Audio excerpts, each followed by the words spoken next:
I was the second young master's bodyguard. He turned me into an Omega. Then, to marry the one he loved, he had my gland removed. The surgery went perfectly, but I faked my death afterward. I heard he went mad looking for me, but when we met again, I had become his sister-in-law. 01. I had just finished a mission. Back in my room, I was wiping the blood off my face when someone knocked on the door. Brady, the young master wants to see you. Got it. I took a quick shower, treated my wounds, and changed clothes. Then I peeled off the inhibitor patch from the back of my neck. By my count, Barrett's heat cycle should be coming these 2 days. He had bought me from an underground fighting ring for my combat skills. He once laughed and said I fought like I didn't care whether I lived or died. I laughed too. When you're fighting for money in that kind of place, your life isn't worth much anyway. I became his personal bodyguard. After following him for half a year, I learned he suffered from pheromone imbalance disorder. I always carried high-grade alpha inhibitors with me, but he rarely used them.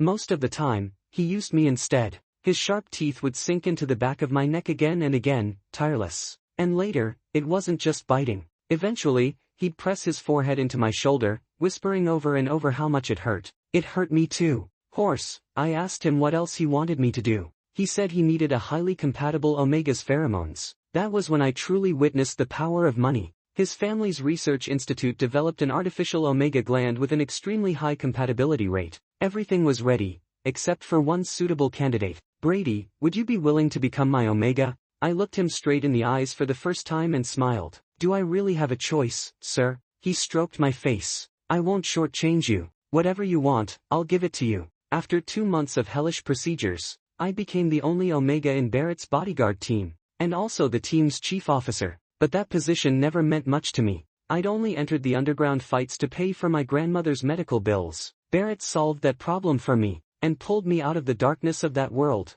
When my grandmother passed away, he even helped give her a proper burial. Becoming the chief wasn't a big deal. Becoming an Omega wasn't either. 02. When I reached the study, the door wasn't locked. I knocked twice and stepped inside, stopping 3 paces away from him. Young master, he gestured. Come here. I moved 1 step closer. He stared at me for a while. You're hurt. Just a scratch. It's fine. His gaze dropped to my waist, then he suddenly reached out and pulled me toward him. I stood between his knees as he lifted my t-shirt. Just a scratch? It's bleeding. I didn't respond. My eyes drifted to the trash can by his feet. Inside were 2 empty vials of strong suppressants. No wonder I couldn't smell any pheromones when I came in. I took a step back. Sir, is there something else you needed from me? He gave a lazy smile. Can't I just talk to you? Oh. He leaned his chin on his hand, studying me. After a long pause, he sighed softly. Brady, have I treated you well? You have. If one day I get married,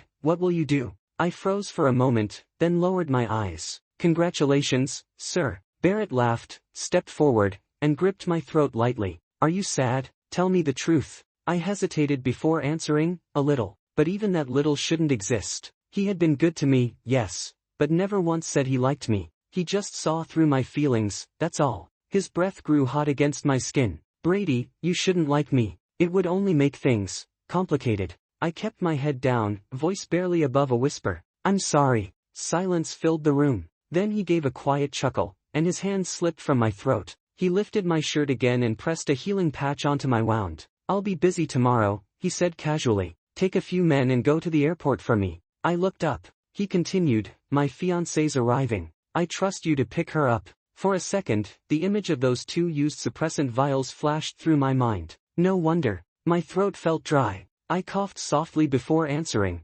Understood, sir. The study fell silent again. Barrett leaned against his desk, lowered his head, and lit a cigarette. Through the curling smoke, he waved me off. I nodded and turned to leave. My hand was on the doorknob when I heard him call my name. Brady, next time you come see me, make sure you wear your inhibitor patch. I stood there, back to him, and said quietly, yes, sir. 03. Barrett's fiancé was named Calvin. He was the youngest son of his family, refined, elegant, with smiling eyes that made people feel at ease. But he was a beta. After I dropped him off at the mansion, I found myself thinking on the drive back to headquarters. In families like theirs, marriage alliances were usually about heirs. So if Barrett still wanted to marry him, he must really love him. The thought made me laugh quietly to myself. Laugh at my own foolishness. A shout from outside pulled me back to reality. Cody patted my arm. Hey, Brady, Isn't that the eldest young master's car up ahead? Want me to tell the guys in the back we should go say hi? The eldest young master, Archie, was Barrett's brother. From what Barrett's butler had told me, the two didn't get along too well. Unless their father ordered it, they rarely spent time together. I thought for a moment and said, forget it. The eldest young master probably doesn't want to see us. Oh, Cody pouted, steering the car away. Honestly, I kinda wish I could work for the eldest instead. I heard he treats his men great, weekends off, full benefits, double pay on holidays. He sighed. Unlike us, only 4 days off a month. And you, man, you've got it worst. On call 24/7. Even get dragged out of bed in the middle of the night. He suddenly stopped, glancing at me nervously. Sorry, bro, I shouldn't have said that. I gave a small smile and straightened his head back toward the road. It's fine, keep your eyes forward. Everyone in Barrett's security team knew he came to me during his heat cycles. People talked. They always did. I'd gotten used to it. Brady, don't you ever get tired of being on duty all year round? At first, yeah, but later, I realized that being close to the person I liked wasn't such a bad thing. I smiled faintly. Later I just got used to it. Even if I had time off, I wouldn't have anywhere to go. Come on, man, you're gonna be 27 next year, right? You've been working for the second young master for years. Have you even enjoyed a single day? You're not seriously planning to stick with him forever, are you? If he'd asked me that last night, maybe I really would have nodded. But now, I shook my head. Once he's married, I'm planning to quit. 04. I deliberately waited downstairs at headquarters, thinking I'd go up after the eldest young master left, but I still couldn't avoid him. He looked straight at me. I had no choice but to step forward and greet him politely. Good afternoon, sir. Archie smiled like a perfect gentleman. You too, though you look thinner than last time. Don't tell me Barrett's been starving you. Last time, that was 6 months ago, at their father's birthday banquet. I smiled lightly. You're joking, sir. The second young master treats his men very well. Archie raised an eyebrow. Oh, sounds like you're really defending him. I didn't know how to respond, so I just pressed my lips together and stood aside. As he passed, he suddenly placed a hand on my shoulder and leaned close. If you ever get tired of working for him, come to me. I'll pay you more, guaranteed. It wasn't about the money. Barrett provided everything, food, lodging, and more. After 5 years, I'd saved enough to buy a luxury apartment downtown. But how did he notice that I wanted to leave? And did he really need more bodyguards? When I reached Barrett's office, his secretary had just finished reporting and was heading out. I touched the inhibitor patch at the back of my neck, pressing it firmly before going in. Young master, I said, Calvin has arrived home safely. How is he? Barrett was writing something at his desk. I wasn't sure what he meant by that question, so I gave a general answer. Calvin is doing well. He looked up at me, so I added softly, he and you suit each other. Barrett set down his pen and motioned for me to come closer. I took 1 step forward. He clasped his hands together, frowning slightly, watching me in silence. It took him a long while before he finally said, sit on the couch and wait. We're going to the research institute later. I nodded and sat quietly in the corner of the sofa. Ever since the artificial gland was implanted in me, I had to visit the research institute every 3 months, to check how well it had fused with my body, how my pheromone levels were stabilizing, and whether there were any side effects. The reports always went straight to Barrett. I'd never seen a single one. All I could rely on was how my body felt. At first, the pain kept me awake for nights. Now, I could control my pheromones freely, so I figured the gland must have finally become a part of me. 05. After all the tests were done, Barrett still had me wait outside his office like always. Half an hour later, a nurse came in carrying a document envelope. I knew that envelope. It held my test results. She was in a rush, her steps brisk and sharp. When she left the office, she didn't close the door all the way. I sat on the bench across from the office. After thinking for a moment, I decided to get up and push the door shut. But just as I reached it, voices floated out from inside. Barrett, from this round of tests, the gland implanted at the back of his neck is now fully matured. My raised hand dropped without me even realizing. His pheromone secretion is stable. The compatibility rate with you has reached 97%. Within a week would be the ideal time to extract it. A second implantation then would trigger the smallest rejection. Fully matured, extract it, second implantation. It was too much information at once. My knees weakened. I reached out instinctively for something to steady myself, and accidentally pushed the half-closed door. Bang! The door swung open. I steadied myself, panic surging through me. When I looked up, I met Barrett's cold eyes. My heart, which had been pounding wildly, seemed to drop into a dry well. I tried to keep my voice calm, but it still trembled. "I'm sorry, I didn't mean to. Come in." He cut me off. The doctor stood up at the same moment. A few seconds later, the door clicked shut behind me. Now it was just Barrett and me in the office. He called me again. "Come here." My legs felt numb. I couldn't move. Barrett walked toward me step by step, backlit so I couldn't see his expression clearly. "You heard all that, part of it." My throat was tight. I swallowed hard and forced myself to say, "I want to know everything." He looked at me for a while, then reached out as if to smooth my hair. I turned my head away on reflex and stepped back. A barely audible sigh slipped into the air. The artificial omega gland can't fully develop in a lab. It needs stimulation from a living body to mature. His tone was calm, even gentle, but to me it was like a dull blade pressed to my heart, cutting, again and again. I drew in a shaky breath, lifted my head. "So you chose a beta to act as a living incubator for the omega gland, and now that it's matured, you're going to cut it out, and give it to someone else, right?" Barrett turned his eyes away. "Brady, at this point, I don't have another choice. I have to marry Calvin. And you. I'll make sure you're taken care of for the rest of your life. Once the surgery's done, you can name any condition. I'll grant it. Any condition." What a ridiculous promise. The doctor said the surgery should be done within a week. "Use these next 2 days to wrap up your duties." A ringing filled my ears. I stepped back until the wall supported me. "Second young master, they didn't tell you, did they? About the gland removal. It's painful, like having every bone shattered, every drop of blood drained, then growing it all back piece by piece. You're willing to let him suffer like that?" Barrett's brows furrowed with frustration. His voice hardened. "Brady, this isn't something you should be worrying about." I turned my eyes away, tugged at the corner of my mouth. "Sorry. I really was meddling in what wasn't mine to meddle in. Rejection happens because the gland is still developing. It's my blood and flesh nurturing it. The one Calvin will get is already mature. How could there be rejection? Second young master, you can remove the gland anytime you want. There's no need for me to hand over my work." "What do you mean?" I looked up at him and gave a small laugh. "I'm resigning. Right now." When he didn't answer, I reminded him softly. "You just said it yourself, any condition." Barrett's frown deepened. His lips moved several times before sound came out. "Brady, anything but that. I'll agree to anything else." I let my strength drain out of me and sank into a crouch. Then, slowly, I started to laugh. This man was so unreasonable. Why did he think I'd always stay loyal to him? I looked up at him, scoffing. "If you won't let me quit, then kill me." 06. Barrett must have thought I'd really try to end my life. He immediately assigned 4 men to watch over me. The next day, he sent me to a private high-end hospital. Even when I went to the bathroom, someone stood guard outside. The surgery was scheduled for tomorrow.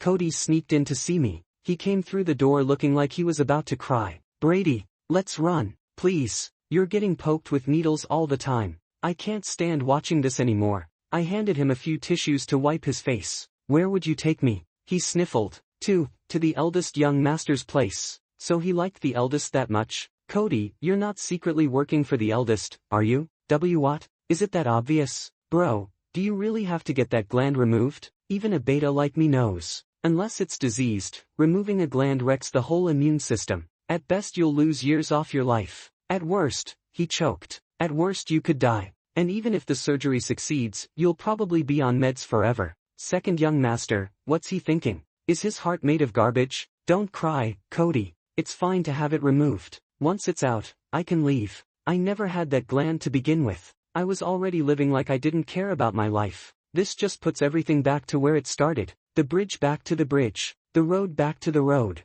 Nothing owed, nothing left between us." 07. The anesthetic hit, and my consciousness grew heavy. I didn't know how long it had been. My body felt alternately weightless and unbearably heavy, like my soul was dragging my flesh through endless wandering. I crossed a desert burning like fire, plunged into an ocean cold enough to freeze my bones. I was chased by a tiger, torn at by hungry wolves, collapsing from exhaustion. I fell backward into a pit of complete darkness, shattering into pieces on impact. I woke up from a piercing pain that drilled through my skull. My eyes wouldn't open yet, but I could hear several people standing around me. One of the voices said, "Barrett, the gland is surrounded by dense nerves, directly connected to the brain. We've done our best to avoid it, but any damage would be irreversible. He could remain in a coma, maybe wait 2 more days." Suddenly a furious voice cut in. 3 days. This is already the 3rd day. Didn't you guarantee me it was safe? Didn't you promise nothing would? Don't tell me maybe. If he's not awake by tomorrow, all of you.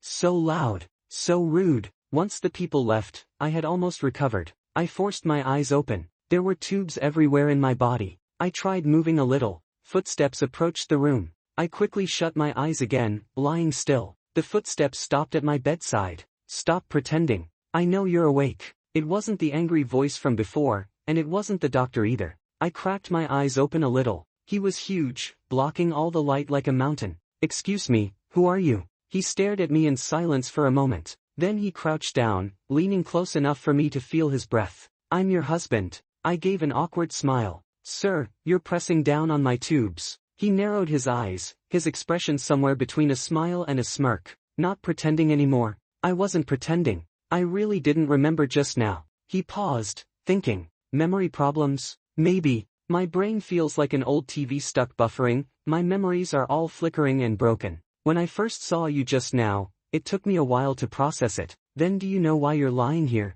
Sure. I had a gland removal surgery. Do you know who sent you here? I froze. My mind was suddenly blank. I shook my head slightly. No, I'm not lying. The older man stared at me again. He stared so long I almost dozed off. Then he suddenly laughed. He reached out and brushed my messy fringe off my forehead. My little one, you've forgotten so well. Heaven itself is on your side. He told me it was his younger brother who had sent me here, who arranged the surgery. Why would he do that? I asked. The older man answered firmly, because he's bad. My brother has a huge appetite for power. He's never been satisfied with the family business being split 50-50 by our father. I even gave him part of my share, but it still wasn't enough. To monopolize the Xinjiang project, he sabotaged my car and nearly killed me. And he treated you as his personal resource. He went on, he plans to marry the third young master, his childhood sweetheart. But the man is a beta. Our father would never approve. So my brother set his sights on you.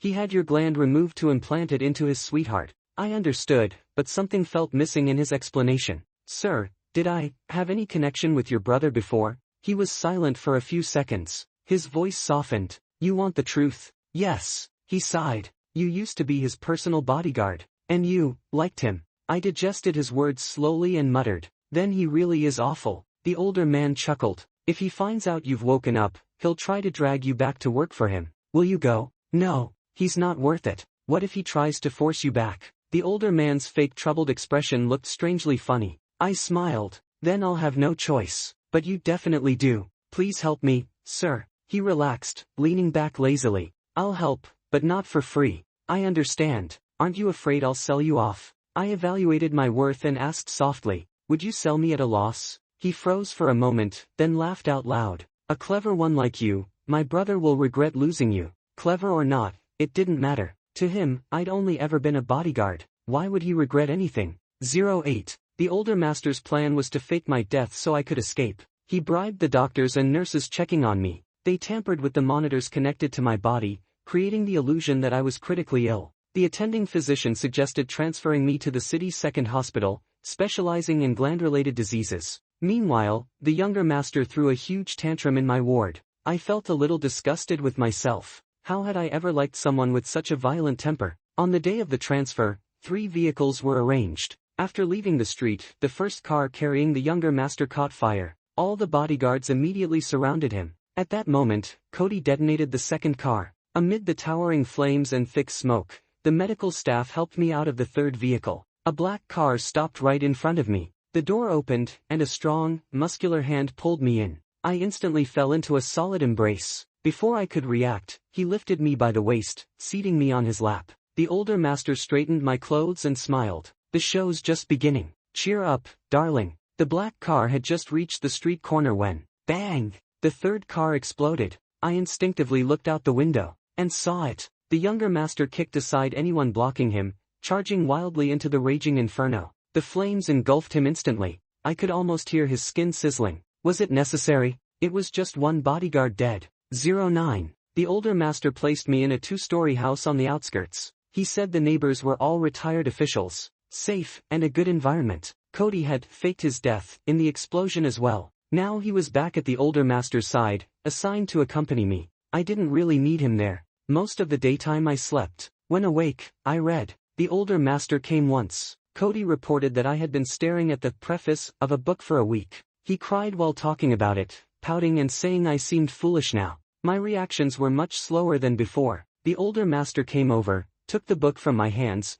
flipped through a few pages, and said, "This book is no good." He told Cody to fetch a book with a main character whose name was short and easy to remember. Once Cody left, he crouched in front of me, smoothing the blanket over my legs. "If the book isn't good, watch TV. If anything feels uncomfortable, tell the doctor. Understand?" He seemed to be in a bad mood. I touched his sleeve. "Sir, have you found a buyer yet?" He smiled. "Still worried about it?" I nodded. I was living there for free every day, and the older master hadn't charged me a penny. I felt guilty. He pinched my cheek. "No meat on you. Who'd buy you? I don't do losing deals." But now, that's exactly what he was doing, a losing deal. I was about to argue when Cody ran over. The older master shoved a book into my hands. "Stop worrying so much. Eat more, got it?" "Okay." 10. I had been living there almost a month. The older master had come only 3 times. Each time, just 2 hours. Cody said he was busy. Because of the street explosion incident, there were still news reports about it yesterday. The video showed the younger master half-burned, hands charred and bloody, sitting among ashes, surrounded by bodyguards. A reporter dared to ask if he was searching for anything. He just stared at the wreckage of the 3rd car, muttering the same 3 words, "Impossible." Why? Am I really that important to him? Then why was he so cruel to me? Cody sat next to me, cursing under his breath. Serves him right. To calm him down, I changed the channel. It was the local news. A missing person notice appeared. For me. Reward, 10 million. Cody jumped up in anger. Is he insane? Going crazy on TV? When you devoted yourself to him, was he blind? Now he regrets it. Too late. Don't forgive him, Brady. Damn, this is killing me. He shook my shoulders. "Brady, brother, why are you smiling?" I grabbed his arm. "Cody, I think I know why the older master is keeping me." He frowned. "To turn me into a weapon against Barrett." 11. I hoped the older master would come see me soon. Then I could show my sincerity. Return his favor while my memory of Barrett was still blank. While I could still run and jump. I could become a sharp blade in the older master's hands. But what came first was my heat. Suddenly, without warning, my body ignited with fire. At first, I couldn't be sure. I no longer had a gland. Yet the feeling, it was too real, too familiar. Not something engraved in my brain, but burned into my heart. Every heartbeat drove a pain that shattered my will. I staggered into the room, hands trembling as I locked the door. Almost immediately, loud knocks came from outside. "Brady, brother, what's wrong? Are you unwell? The older master is here to see you." "Why, now?" I clenched my palms, biting back a groan. "Cody, I'm just a little feverish. I'll sleep a bit. Please, tell the older master." "Brady, open the door. The doctor is here. He'll check on you, hear me?" I couldn't. A creature without a gland could still go into heat. How could I show him? "Older master, please make the doctor go back. I just need to sleep a bit. I'll be fine." Silence outside. I exhaled, closing my eyes, exhausted. Someone spoke again. "Brady, your heat, has it come?" I smiled sadly. I knew. "Brady, open the door. The doctor is right outside. He has a solution." "Right, doctor." "Brady, although the gland has been removed, residual pheromones haven't fully metabolized. That's why pseudo-heat occurs." "Did you hear that, Brady? Just pseudo-heat. 1 injection and it's fine." "Doctor, the advanced one, faster acting, right? I'll send someone immediately." "Older master, the injection acts directly on the gland. Brady no longer has one. Any injection won't work for him. Then find another way." "There is one. Go to the alpha who previously marked him. Their pheromones can help Brady through this pseudo-heat." A pause. "The one who marked him, that's Cody. Stay here with the doctor." "I'll go." "No, I can't let him go." "Older master." I fell to my knees at the door, pounding it. "Older master, don't go. I beg you, don't go, please." I couldn't stop crying out. A strained voice outside. "You remember everything?" "Yes," I murmured, "I remember, all of it. The days after the gland transplant, nights of unbearable pain. Everything. I remembered it all." "Older master, you're an S-class alpha, right? Release a little pheromone, maybe." "No use. Brady has no gland. He can only sense the pheromones that fused with him. Other alphas, his sense of smell alone won't detect them, unless." After some time, knocks at the door. "Brady, open the door. I'm coming, to see you." Sweat or tears blurred my vision. I took several deep breaths before speaking. Go, older master, you don't have to. I can manage myself. Brady, if you endure like this, you'll die. It's fine. I wasn't afraid of dying, just a little regret. I hadn't properly seen the outside world. Older master, when I die, scatter my ashes, in the sea. I love, the sea, a pity, never seen it with my own eyes. I want, after death, to see it. 12. I felt as if I'd been thrown into rolling magma. Every vein, every inch of skin, was being endlessly whipped by burning pain. Black and white flashed before my eyes. Sunlight poured in. I saw myself turned into a puddle of mush, spread across the cold floor. Someone came in, gathered that mush, held it in their hands, carefully shaping it, forming hands, feet, ears, nose, mouth. Finally, the eyes. He reached out and slowly stroked my closed eyelids, whispering softly, "The sun has already set." Still not awake, it itched around my eyes. I grabbed his finger, opened my eyes. Older master. He took my hand and tucked it back under the blanket, a faint smile on his lips. Welcome back. But there was no real warmth in his eyes. I touched his hand lying on the bed through the blanket. What's wrong, master? His gaze returned to my face. A faint crease formed between his brows. Brady, you have white hair.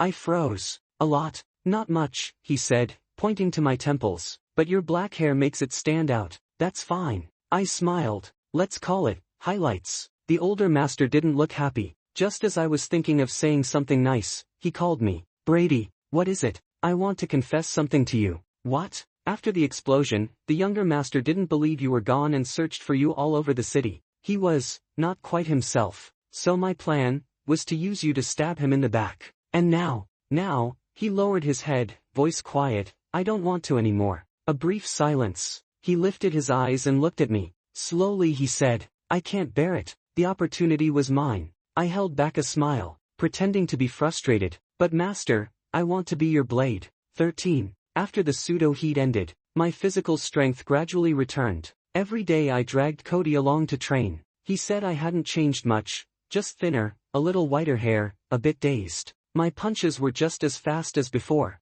I sighed in relief. At least my skills were intact. I could serve the older master, just like Cody. But lately, the older master seemed to be avoiding me. After that night, he had come for dinner every day. But in the past week, he stayed only 20 minutes before leaving. After today's training, I couldn't hold back. I asked Cody if the older master was really busy. He sighed, putting an arm around me as we walked to the living room. The older master is just tired of your nagging. Cody turned on the TV, flipping through channels. Brother, if you stop nagging so much, the older master won't avoid you. I hadn't been nagging. I just don't want to take advantage. Whoa, look, the younger master is getting married. Cody pointed at the TV. I see. On screen, the younger master stood next to Calvin, matching suits, answering every reporter's question patiently. Already engaged and getting married in a month? Brother, isn't he doing this to make you show up? I smiled helplessly. The younger master wouldn't be that childish. Then he moved on way too fast.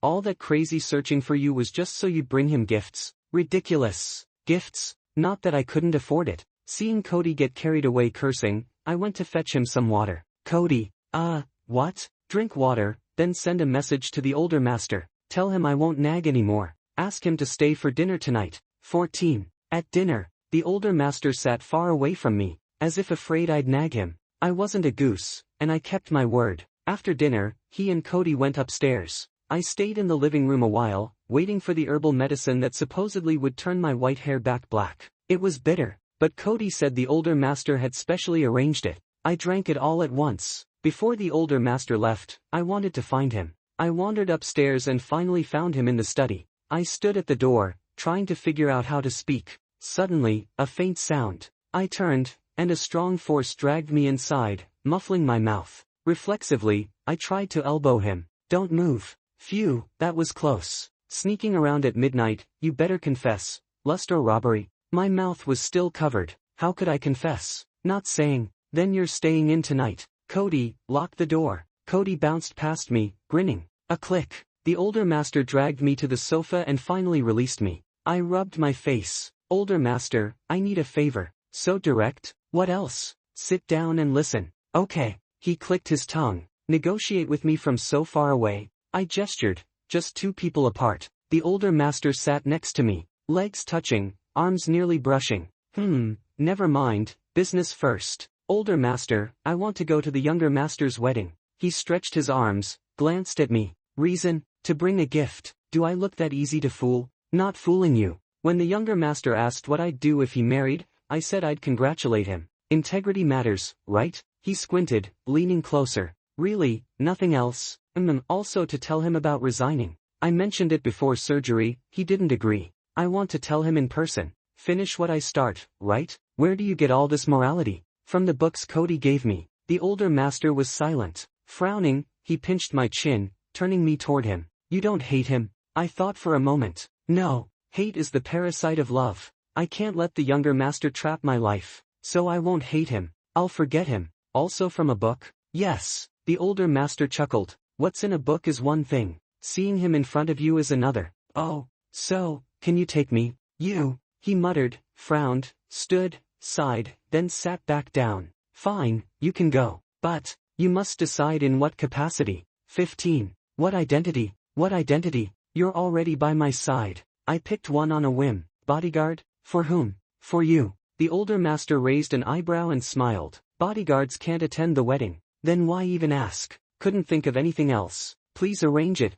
master. He cleared his throat and said seriously. This role needs to let you move freely at the wedding. Make the younger master realize he has truly lost you. And, weddings are usually attended in pairs. So, as my partner. I froze for a moment. He cleared his throat and asked, how does that sound? Exciting. Master, don't you feel at a disadvantage? No. I couldn't help but laugh. How could someone be this silly? I almost wanted to give him money. Master, as your partner, anything I should keep in mind? He paused, then smiled faintly. One rule, no more calling me master. What should I call you? By name. Full name. Archie. Louder. Archie. He laughed so hard his shoulders shook. Performing opera now, darling? Really that funny? Alright, then. Archie, anything else? Yes. A smile lingered in his eyes as he stared at me. The room suddenly felt very quiet. Do I have something on my face? My chin was grabbed again. Closer this time. Brady. What? You know you have a pair of big, bright, puppy eyes, staring so directly that it makes one want to kiss you to death. He said it and did it. I felt as if I were lying in clouds. He hovered above me, his fingertips brushing my temple. His voice was hoarse. Still think I'm at a disadvantage? I glanced at his lips, glistening with moisture, and nodded. Kisses should be shared with someone you like. While he was stunned, I slipped out of his arms, looking back with a smile. You lost, master. 16. On the wedding day, besides the tailored suit and leather shoes, the older master brought out a watch, a brooch, and a ring. I stared at the tiny trinket on my finger in worry. Do I really have to wear this? He adjusted my tie, tone neutral. Does it affect your punches? An hour later, we arrived at the wedding venue. Nervous? No. Then why are you looking around? I've never seen the world outside. Oh, master, no. Archie, where do we give the gift money? He held my hand, fingers entwined with mine, walking beside me. Hand it over directly. Alright. People kept calling, master. When they looked at me, I just smiled. Until Barrett looked my way. I stiffened immediately. I didn't want to smile at him. But Barrett ran over, beaming. The older master acted like he didn't see him. He pulled me to a quieter spot. If he tries anything, you hit him. I'll take responsibility, got it? I raised an eyebrow. I'm not sure I can. Need you to help. His expression softened, smiling. Okay, then just stay out of the way. Just then, Barrett stopped 3 steps away. His smile froze. He stared at me, tense, and stepped forward. Your hair, why is it white? A scoff. Still asking. A perfect gem, and you managed to crack it. Happy now. I didn't want to fight. Quickly, I handed him a red envelope. Barrett's eyes went red, voice trembling. What's this? I said it before. If you marry, I'd congratulate you. I placed the envelope on the floral basket. Congratulations, Brady. The older master raised his hand to stop him. Don't call him that. He's your sister-in-law now. Barrett's pupils shrank, disbelief on his face. Sister-in-law. Brady, how could you? I smiled. Nothing's impossible, Barrett. He scowled, then laughed bitterly. You want to be my sister-in-law? You know betas aren't allowed. And Archie, he's no good. If he can't enter, does that stop me? Barrett, all you care about is money and power. Who are you to talk about love? Keep your mess to yourself. The older master looked furious for the first time. I moved closer, patted his back. Calm down. One more thing, then we leave. I looked at Barrett. Before surgery, I told you I'd resign. You didn't agree then. Now, I hope you honor it. A sneer played on his lips. So you want to distance yourself from me? I shook my head, smiling. If you want, you can call me sister-in-law. 17. The older master held my hand as we walked away. Barrett still stood in place, looking, withdrawn. Whatever, let him be. Archie, where are you taking me? Aren't we staying for the banquet?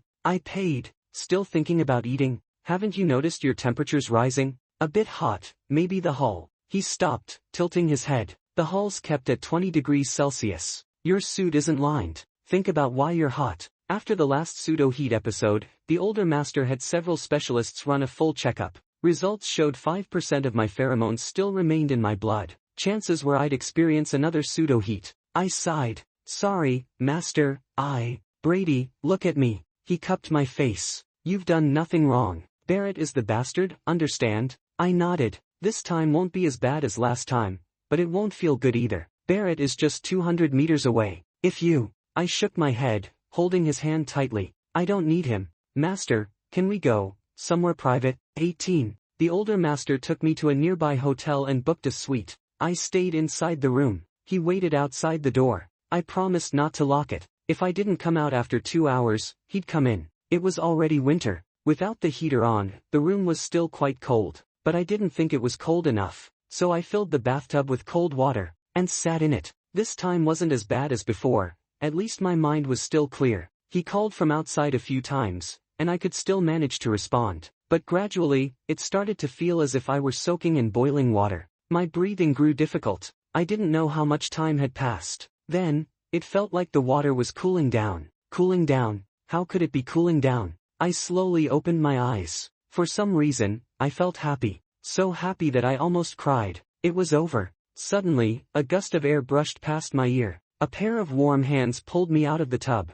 He wrapped me in his coat. Are you out of your mind? It's the middle of winter, why are you in cold water? I leaned weakly against his shoulder and gave a small laugh. It works faster this way. Master, has it been 2 hours? Not yet. I thought I heard you crying. I couldn't just stay out there. I sniffled.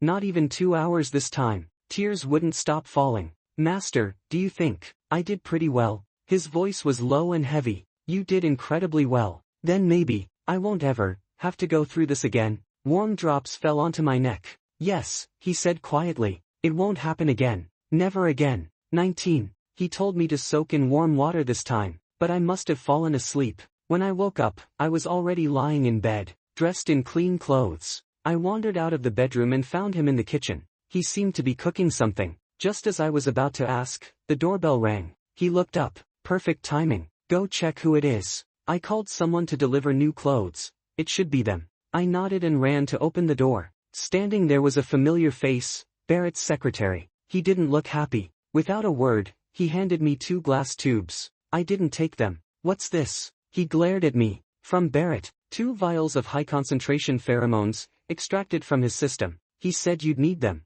I smiled politely, just about to answer, when a strong arm pulled me back. He doesn't need them. The older master stepped in front of me. Where's Barrett? The secretary lowered his head. Master, the younger one is in the hospital. He passed out after trying to extract too much pheromone at once. Idiot. Tell him this. He did that to himself, so don't even think of blaming anyone else. I won't take responsibility for his stupidity. The secretary held the 2 tubes awkwardly, unsure whether to stay or leave. I stepped out from behind the older master. Sir, please tell Barrett I truly don't need those. Also, if this incident causes him any lasting damage, tell him not to come looking for me. I won't take responsibility, but I will hit him. Sorry for making you come all the way here for nothing. Goodbye. I shut the door and turned around, to see the older master leaning against the wall, struggling not to laugh. I blinked. Did I say something wrong? He gave me a thumbs up. You said everything perfectly. Then he reached out, pulled me into his arms, and whispered against my ear with a laugh. Sweetheart, you're amazing. 20. The older master sent me back to the house, then disappeared for a week.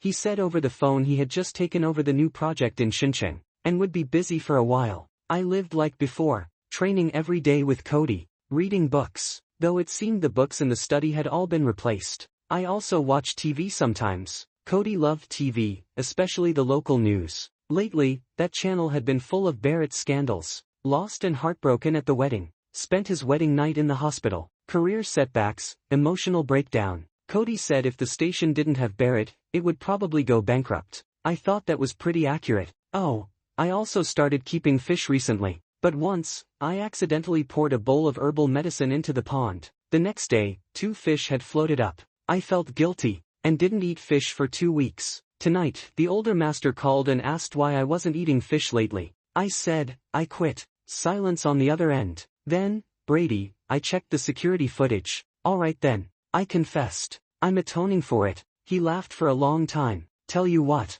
I'll help you atone for 2 weeks. You eat for now, and take over later. Deal? Deal. Neither of us hung up. After a while, he asked, anything else? I thought for a bit. When are you coming back? Half a month. Oh, half a month more to wait. The day the young master came back, I woke up early. I packed my luggage. After feeding the fish, I grabbed my suitcase and headed to the front yard, pulled out a small stool, sat under the sun, and waited for him. Winter sunlight was rare and precious. It made me squint my eyes. An hour passed, still no sign of him. Cody told me to wait in the shade. I shook my head. The sunlight was too good to waste. I wanted to soak in it a little longer. Just as I was about to take a nap, a black car appeared in my view. Finally, he was here. The young master got out and walked straight toward me. I waved at him. Long time no see, sir. He reached out and pinched my cheek. How long have you been waiting? Your face is red from the sun. I squinted and smiled. Just a little while. His gaze fell on the suitcase beside me.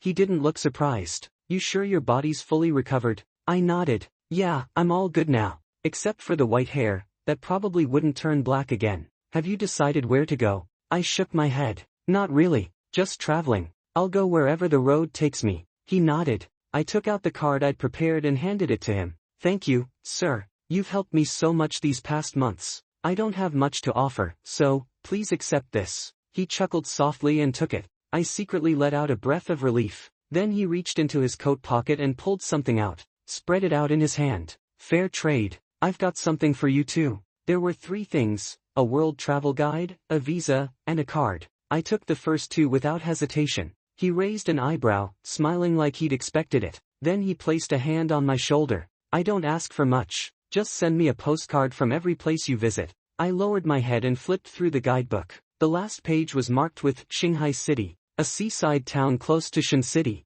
When you've seen enough of the world, wait for me there, okay? I looked up at him. The sunlight seemed to fall into his eyes too. Soft, like shimmering waves on the sea. It made it hard to say no. I nodded and asked, do you like the ocean too? His eyes lingered on my face before he said quietly, I do. I didn't before, but now, I really do. Oh, that was probably everything that needed to be said. I cleared my throat. Then, I'll get going, sir. We looked at each other for 3 seconds. Then he suddenly pulled me into a tight hug. When he let go, he took 2 steps back and smiled a little stiffly. Go on. I nodded, grabbed my suitcase, and started walking. A few steps later, Brady. I turned back. What is it, sir? I'll walk you out. I waved him off. No need, sir. Go get some rest. A few more steps. Brady. I turned again. He was still standing there, frowning, forcing a smile. Just, be safe, okay? I took a few more steps. Hey, ew. This time I didn't turn,